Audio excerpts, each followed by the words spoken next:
Hey folks, this is Shane. Thanks for taking the time to watch this video. This last weekend was the American Berkey Binder cross-country ski event in Hayward, Wisconsin.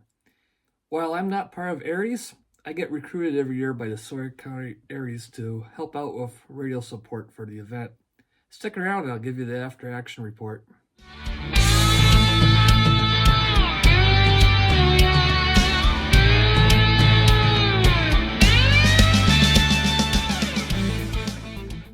Alright, you're probably wondering, what the heck is a Berkey binder?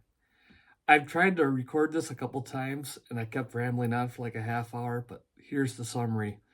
The Berkey binder is a cross-country ski race that's part of like this big international thing. It's kind of a big deal.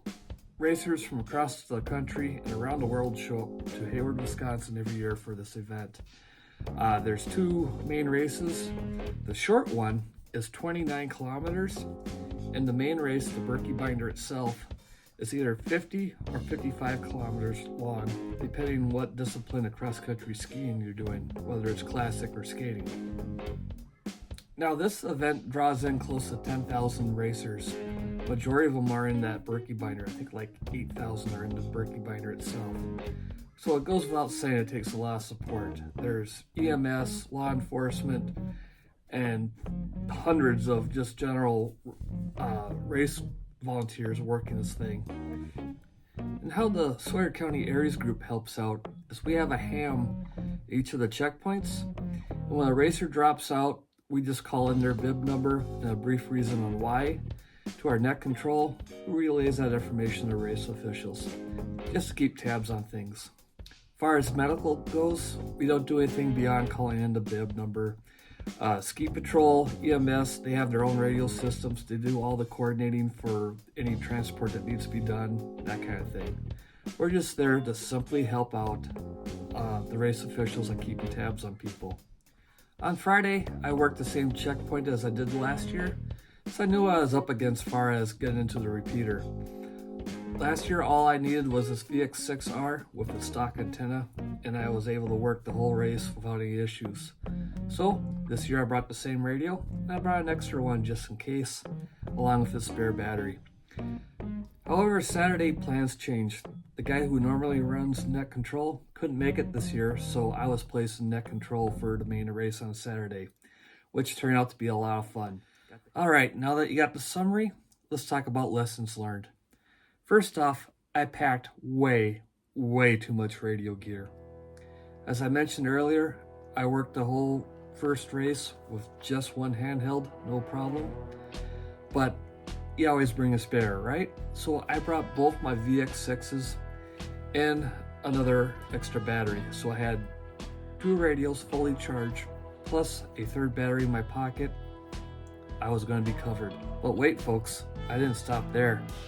I ended up bringing a total of five handhelds with me. Why? Why would I need to bring 5, right? Well, first off, I was bringing 2 to cover myself, but then I got to thinking, someone else might be having equipment issues and I need to loan them a radio or 2. I don't know why I was thinking that. Granted, I'm a little bit of a prepper at heart. 2 is 1, 1 is none, but so are pretty much every other person in the ham radio. So of course, every guy showed up with 2, 3, 4 radios. So me bringing an extra 2 radios for somebody else, beyond redundant, not needed. Next year, 2 radios. That's it. 2 radios and maybe a backup battery. Charging dock to top it off the night after, I'll be good. Nothing more needed for the radios. Well, that may not be all that I need to bring for radios. Some of the checkpoints have difficulties hitting the repeaters. Some operators in the past would write down all the bibs, and when they get 5 or 6 of them, they'd walk from their station to their car where they could call in with their mobile rig because they couldn't hit the repeater with their handheld. Now, I haven't personally experienced that. I haven't been to each of these checkpoints. People's equipment and skill level varies, so it's hard to say for sure what I will exactly need. But I do have my mobile rig in my vehicle program with repeaters I need, and that radio and my handhelds are set up for crossband repeat.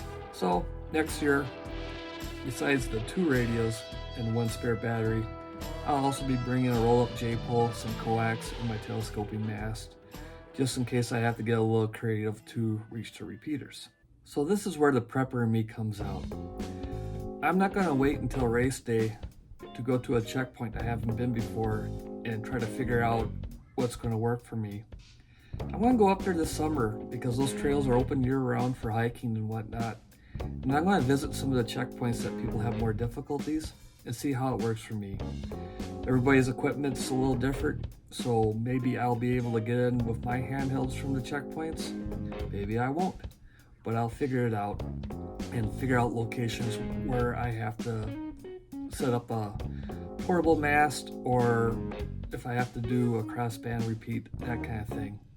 I'll get it all figured out in the summer with plenty of daylight and in t-shirt weather versus in the middle of February with hundreds of people around and I don't have time to be messing with stuff.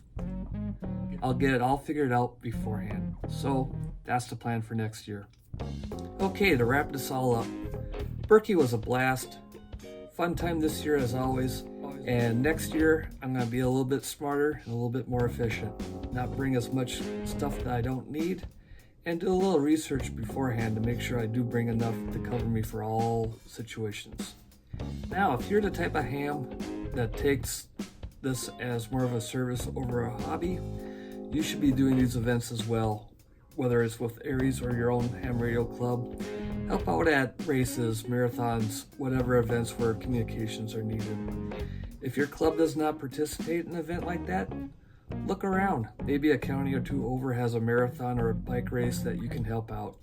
It's a great way to get comfortable with your gear, prove out things that work for you and what doesn't, network with other hams, and most importantly, be in the public eye and show people what ham radio is all about. So with that, I'm out of here. You have a good one, folks. Catch you on the next one. 73.